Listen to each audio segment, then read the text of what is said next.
नाजरीन अस्सलाम वालेकुम। आज बुध का दिन है और जून की 18 तारीख। मैं हूं आपका मेज़बान अब्दुल बशीर खान और आप देख रहे हैं मेरा यूट्यूब चैनल खुंजरा पोस्ट टीवी। नाजरीन, आज मैं आपकी खिदमत में जो तजिया लेके हाज़िर हुआ हूं वो इंतहाई अहमियत का हामिल है। इस वक्त हमारे chief of army staff field marshal Asim Munir साहब अमेरिका के दौरे पर हैं और इस वक्त जब हम ये प्रोग्राम रिकॉर्ड कर रहे हैं तो वो वाशिंगटन में एक मीटिंग में मसरूफ़ हैं। हम आपके सामने इस मीटिंग के मुहर्रिकात, इम्कानात और ख़दशात पे अपना तजिया पेश करेंगे। तफसीलात में जाने से पहले आपसे गुजारिश करूँगा खुंजरा पोस्ट को सब्सक्राइब कीजिए, लाइक कीजिए और कमेंट्स में हमारी रहनुमाई फरमाना ना भूलिए। नाज़रीन, chief of army staff field marshal Asim Munir साहब और अमरीकी सदर डोनाल्ड ट्रंप अब से 40 मिनट पहले वाइट हाउस के कैबिनेट रूम में वर्किंग लंच के लिए मिले। इस वक्त उनकी मुलाकात जारी है और जब ये प्रोग्राम आप तक पहुंचेगा तब तक उसकी तफसीलात भी किसी हद तक सामने आ चुकी होंगी। चीफ ऑफ आर्मी स्टाफ 12 जून को वाशिंगटन पहुंचे। बादी नज़र में ये समझा जा रहा था कि उन्हें अमेरिका की 250वीं सालगिरह पे जो उनकी परेड होनी है उसमें शिरकत के लिए बुलाया गया, लेकिन बाद में उसकी तरदीद हुई कि दुनिया के किसी भी कमांडर को, किसी भी मुल्क की अफवाज के सरबराह को इस मीटिंग में मदऊ नहीं किया गया है। तब बहुत से सवालात उठ रहे थे कि फिर किस हवाले से चीफ ऑफ आर्मी स्टाफ को अमेरिका में मदऊ किया गया है। उन सवालात का जवाब उस वक्त मिलना शुरू हो गया जब अमेरिकी सदर डोनाल्ड ट्रंप ने कनाडा में जारी G7 की मीटिंग को मुख्तसर करके अमेरिका वापसी का फ़ैसला किया और उस मौके पे उनके कुछ ऐसे कंट्रोवर्शियल बयानात आए जो इसराइल के ईरान पे हमले के बाद जो सूरत-हाल एक पूरी दुनिया में पैदा हुई है उसके हवाले से ख़ासे मुतनाज़ा थे। उनके ये बयानात उनकी माजी की उस सोच और उस अप्रोच से बिल्कुल मुख्तलिफ थे जिसके तहत उन्होंने ये बावर कराया था इलेक्शन लड़ते वक्त कि वो दुनिया से जंग जदल का ख़ात्मा करना चाहते हैं। लेकिन अब जो एक फ़ज़ा बनी है, इसराइल ने जिस वहशियाना तरीके से ईरान पर हमला किया है और उसकी फौजी लीडरशिप, एटमी जो साइंसदान है वो और उनकी बहुत सी तनसीबात को नाकाबिल तलाफ़ी नुकसान पहुँचाए हैं। बिलाशुबा ईरान की फ़ज़ाइया उस हद तक जदीद खतूत पर इस्तवार नहीं है कि वो अपना दिफा उस तरह कर सके, लेकिन ईरान ने अपनी मिसाइल टेक्नोलॉजी को बहुत ज़बरदस्त तरीके से आगे बढ़ाया है। यही वजह है कि बावजूद एक मुनज़्ज़म एयरफोर्स के ना होते हुए ईरान ने बड़े मुनज़्ज़म तरीके से जवाबी कार्रवाइयाँ की हैं इसराइल में, और आज इसराइल को ये सोचने पर मजबूर कर दिया है कि वो जिस तरह सोच रहे थे कि ईरान की ईंट से ईंट बजा देंगे और जिस तरह चाहेंगे उनके एटमी प्रोग्राम को भी ख़त्म कर देंगे और एटमी उनकी जो लीडरशिप है, साइंसदान है, उनको भी ख़त्म कर देंगे, उनकी फोर्सेस की जो लीडरशिप है उसको ख़त्म कर देंगे। बिलाशुबा उन्होंने 5 से 6 बड़े मायनाज़ साइंसदानों के साथ साथ ईरान की मुसल्लह अफवाज के कमांडर इन चीफ, पासदारान इनकलाब के कमांडर इन चीफ समेत जो टॉप लीडरशिप है उनको एक के बाद दीगरे शहीद किया। उसके बाद में ऐसा नज़र आ रहा था कि ईरान के लिए इसके ख़िलाफ़ जवाबी कार्रवाई करना उतना आसान नहीं होगा, लेकिन ईरान ने ज़बरदस्त कार्रवाइयाँ की। जिस वक्त आसिम मुनीर साहब अमेरिका गए हैं उस वक्त एक तासुर यहाँ नहीं था उस तरह का कि कोई इस तरह की जंग छिड़ जाएगी, लेकिन यकीनन ये सदर डोनाल्ड ट्रंप के ज़हन के किसी न किसी गोशे में मौजूद थी। ज़ाहिर यही नज़र आ रहा है कि chief of army staff field marshal Asim Munir साहब को इसी तनाजुर में शायद अमेरिका बुलाया गया हो कि अगर ईरान के ख़िलाफ़ किसी किस्म की कार्रवाई की जाती है तो उस सूरत में पाकिस्तान को अमेरिका की हिमायत पर कायल किया जा सके। ऐन मुमकिन है कि इस मौजू पे सदर ट्रंप से पहले उनके जूनियर साथियों की तरफ से आसिम मुनीर साहब के साथ बातचीत हुई हो और वो नतीजा खेज़ साबित ना हुई हो, तभी जाकर उनकी मीटिंग अमेरिका के सदर के साथ तय पाई है। इसलिए कि ये कोई सदर से मुलाकात नहीं है, एक दुनिया की सबसे बड़ी ताकत के सदर की एक गरीब और मकरूज़ मुल्क के चीफ ऑफ स्टाफ से मुलाकात है, एक ऑफिसर की मुलाकात एक लीडर के साथ है, तो उसमें कोई उस तरह का बैलेंस नहीं बनता है। हम इसका जायज़ा लेने की कोशिश कर रहे हैं कि अमेरिका इस मौके पे पाकिस्तान से क्या चाहेगा कि और पाकिस्तान की एक्सपेक्टेशंस अमेरिका से क्या होंगी। बाद नज़र में अमेरिकी सदर का तयशुदा प्लान था जब इसीलिए अमेरिका ने इस जंग के शुरू होने से पहले मिडिल ईस्ट में अमेरिकी अफवाज की बेसिस को खाली कर दिया था। इम्कान ये नज़र आ रहा है कि चीफ साहब को इसी तनाजुर में अमेरिका बुलाया गया होगा। शायद अमेरिका को एक बार फिर हमारी ज़रूरत पड़ गई हो। इस मीटिंग में कौन क्या कमाता है और कौन क्या गंवाता है, ये तो आने वाला वक्त ही बताएगा। कौमों के दरमियान मामलात बाहमी मुफादात की बुनियाद पर तय होते हैं। जमहूरी ममालिक के हुक्मरानों के पेश नज़र उनकी कौमी मुफादात होते हैं, जबकि डिक्टेटर्स का हदफ ज़्यादातर उनके ज़ाती या ग्रोही मुफादात होते हैं। कौमी मुफादात उनकी सामनी तरजीह होती है। इन मुज़ाकरात में कौन किससे कौन सी बात मनवा सकेगा और कौन क्या हासिल कर सकेगा, ये तो आने वाला वक्त बताएगा। मुमकिना एजेंडा जो इस मीटिंग का हो सकता है उसमें ईरान इसराइल जंग और खित्ते की सूरत हाल पे बात हो सकती है। पाकिस्तान की ईरान मुखालिफ जंग में, ये जो इसराइल की ईरान मुखालिफ जंग है उसमें पाकिस्तान की शिरकत के हवाले से बात हो सकती है। फ़ज़ाई अड्डों की फराहमी के हवाले से बात हो सकती है। तालिबान माजी में हमसे नाराज़ इसलिए थे, उनका एक तासुर ये था कि बल्कि उससे पहले सोवियत यूनियन को भी ये शिकायत थी, और किसी हद तक इस वक्त अदम एतमाद की जो कैफियत चीन में है और वस्ती एशिया के कुछ ममालिक में है, उसका पस मंज़र भी अमेरिका के साथ हमारी बहुत ज़्यादा कुर्बत है। और वो ये सारे ममालिक हमें शक की नज़रों से देखते हैं।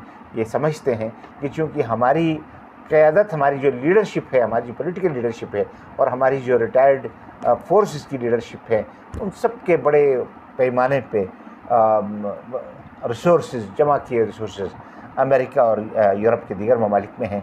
इसलिए वो इन ममालिक के साथ और अमेरिका के साथ किसी कीमत पे बिगाड़ना नहीं चाहते हैं।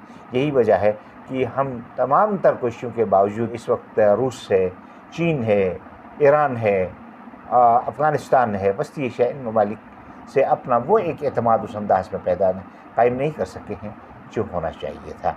अमेरिका हमसे मौजूदा हालात में, जहाँ एक तरफ इस जंग में हमारी शिरकत चाहेगा, वहाँ अड्डों की फराहमी भी चाहेगा।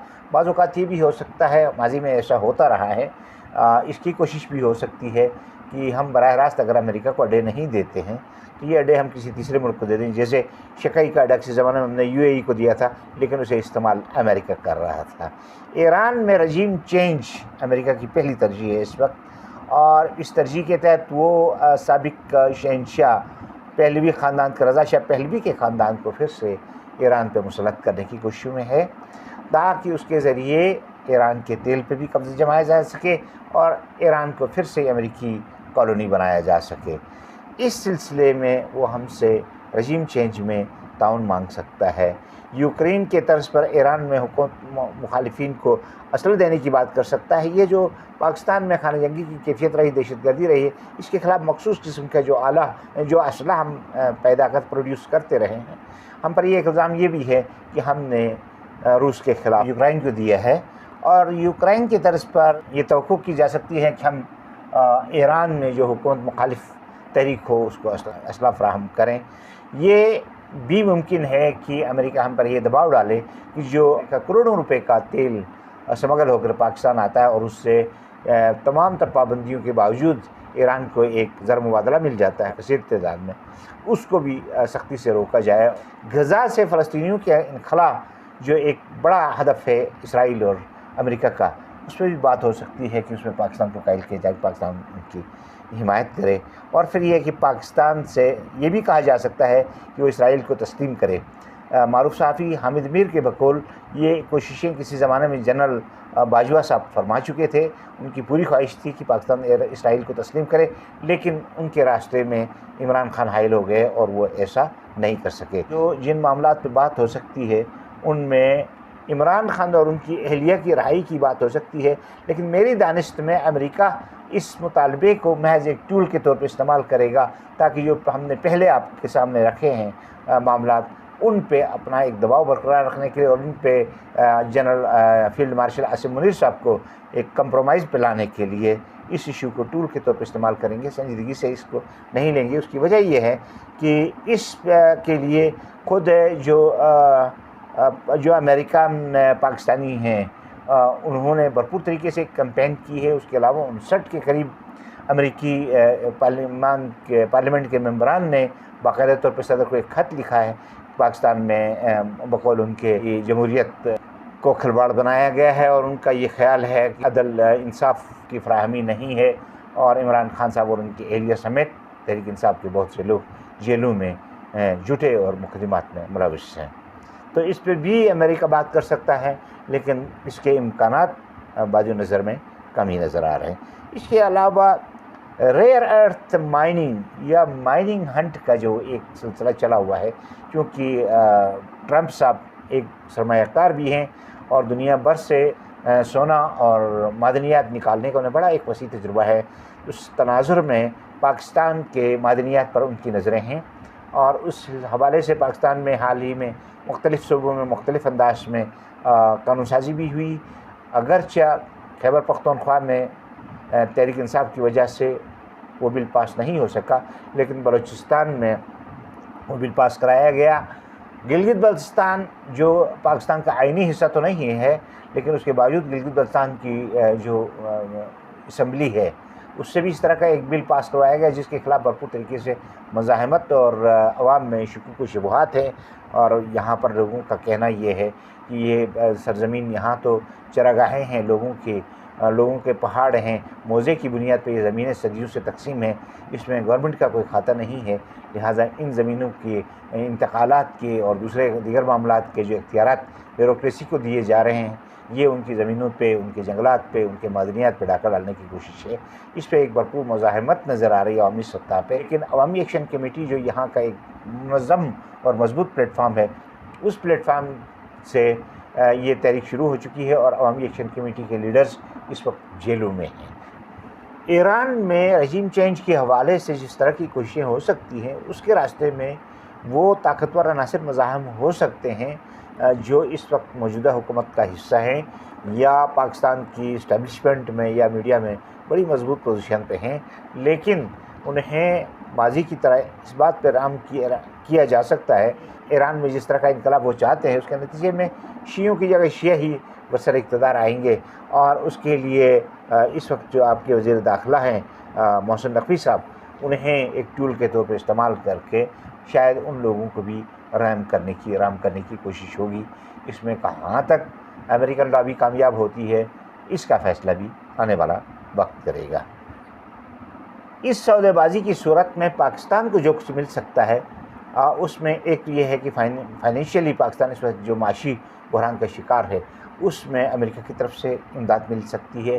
दूसरी बात, IMF और वर्ल्ड बैंक को जो इनडायरेक्टली अमेरिका के कंट्रोल में हैं, उन्हें इस बात पे कायल किया जा सकता है कि पाकिस्तान के साथ एक नरमी का बर्ताव करे और इसको कर्ज़ों से जिस तरह हमारी इलीट क्लास और हुक्मरान तबके हमेशा से लेते रहे हैं, उस तरह के कर्ज़े उन्हें दिए जाएँ, कतई नज़र इसके कि वो कर्ज़े अवाम और मुल्क के मुफाद में इस्तेमाल होते हैं या कुछ मखसूस लोगों की जेबों में चले जाते हैं। इस पे के साथ साथ आसिम मलिक साहब ये तवक्को रखेंगे कि उनके ख़िलाफ़ जो एक अवामी रद्द-ए-अमल पाकिस्तान तहरीक इंसाफ की तरफ से अंदरून मुल्क है और उसके साथ साथ बैरून मुल्क जो एक भरपूर मज़ाहमत नज़र आ रही है, उसको ठंडा किया जा सके। इस ट्रंप साहब को इस बात पर कायल किया जा सके कि वो अपने माजी के उन बयानात पे ज़ोर न दें, उस पर इसरार न करें और पाकिस्तान के अंदरूनी मामलात में वो मुदाखलत न करें और ये यहाँ जो निज़ाम जैसे चल रहा है वैसा चलने दें। देखना ये है कि ये अहदाफ आसिम मुनीर साहब कहाँ तक हासिल करते हैं और क्या कुछ इनसे मनवाया जाता है और क्या कुछ ये मनवा के आते हैं, इसका फ़ैसला आने वाला वक्त करेगा। नाज़रीन, इसके साथ आज के इस प्रोग्राम से आपसे इजाज़त चाहूँगा। अगले प्रोग्राम में किसी और मौजू के साथ आपकी खिदमत में हाज़िर होऊंगा। तब तक के लिए अपने मेज़बान अब्दुल बशीर खान को इजाज़त दीजिए। पाकिस्तान पाइंदाबाद।